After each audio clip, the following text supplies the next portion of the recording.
time to do that January reading wrap-up, starting with 1-star reviews. The first, Yule by T.J. Green. This is a book I got as one of those free ebook deals, and I read it as part of like an Unstuff Your Kindle reading challenge, so you can see more details about what I didn't like and what my experience was here. But the broad strokes of it is everything that was happening in this story was super vague, like adding an herb to a cauldron. What herb specifically? And the phrasing in the story was very awkward. There was a lot of passive voice. All of these grammar and style issues combined with massive amounts of vagary just added up to be more than I wanted to chew, and I put the book down and I'm never looking back. Run, Rudolph, Run by J.P. Sina. Another one of these books I got for free in one of those Kindle ebook deals. I've got a significantly more detailed review, you can check in that previous video. To be fair to this book, it is erotic thriller and not a romance. But they do portray the feminine lead role as very childlike, innocent, wide-eyed, and helpless. And I just can't get into that in erotic sort of scenario. And then on top of that, the serial killer stalker guy is so dumb and obvious. I just don't know how he's gotten away with any of his murders or managed any of the stuff. Plus, some of like the setups they gave me were just so ludicrous and way beyond belief. I ended up putting it down at the halfway mark, even though this is a very short novella, and I was really pretty determined to finish reading it, and I just could not. Which moves me into 2-star reads. The Christmas Mate by Marissa Dobson. This is pretty forgettable. I only got 2 chapters in. The TLDR of it is that I found the male love interest so incredibly obnoxious and unlikable, I didn't want him to be with anyone, let alone my main female protagonist. So I just decided to stop reading them in there. Christmas Magic by Alexandria Moody. Another ebook freebie that has a much longer breakdown in the previous ebook video here. The long and the short of it is that this is a young adult contemporary fantasy novel where the main love interest is a reindeer shifter and he is incredibly unpleasant. Combine that with a plucky female character who uses alcohol as a coping mechanism and a bunch of other characters that are supposed to be friends and loyal to her who are grumpy and mean to her, and I just didn't want to deal with this anymore. Rolling us right into 3-star reads. The Polar Bear's Fake Mate by Sophie Stern. I got 75% of the way through this particular free ebook, and I have quite a bit to say about it in that video here. But honestly, guys, this is a pretty generic shifter romance. Its big difference from like a normal shifter romance is it's a polar bear shifter instead of a wolf shifter. I think it should have been a generic grizzly bear or black bear, and a lot of things would have fit better into place. 75% in is the first time you get a steamy scene, so this is quite a slow burn fake mate romance. I don't know that it delivers very well on the fake marriage, forced marriage trope. I would have liked a little bit more tension between the two of them, a little bit more negotiating and getting to know each other. The 75%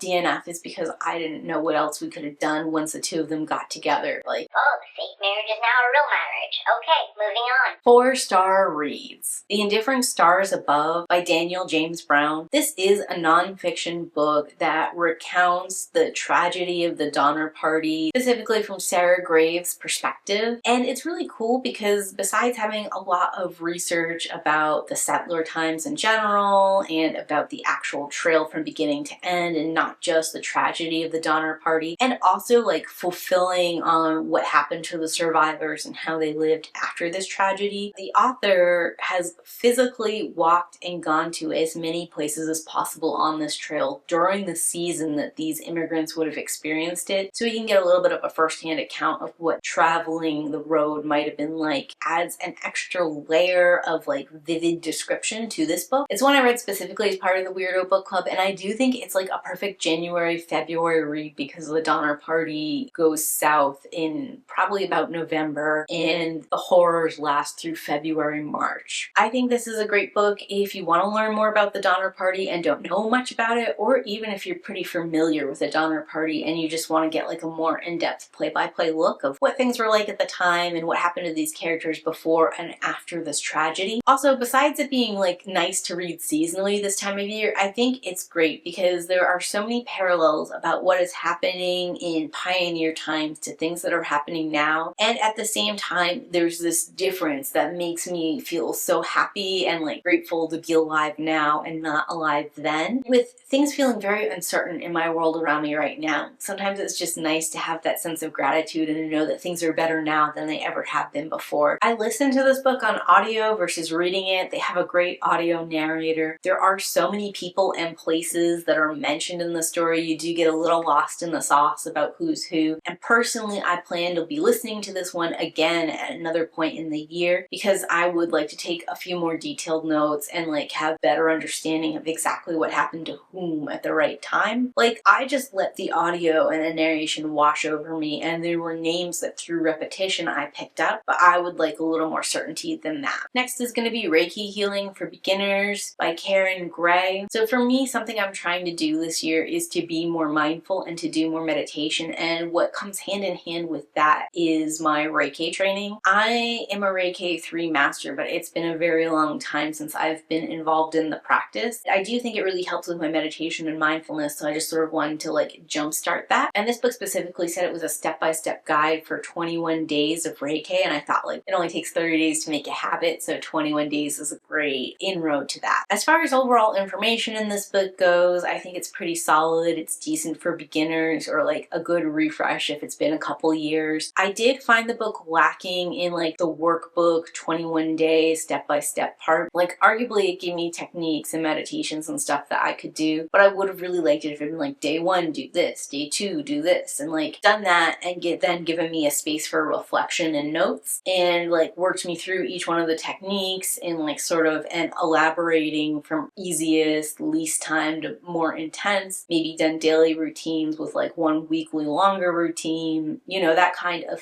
thing. As it is, it gives you a lot of tool sets, but not like an order or a sense to use them in. And that moves me into my 5-star reads. The Good House by Tananarive.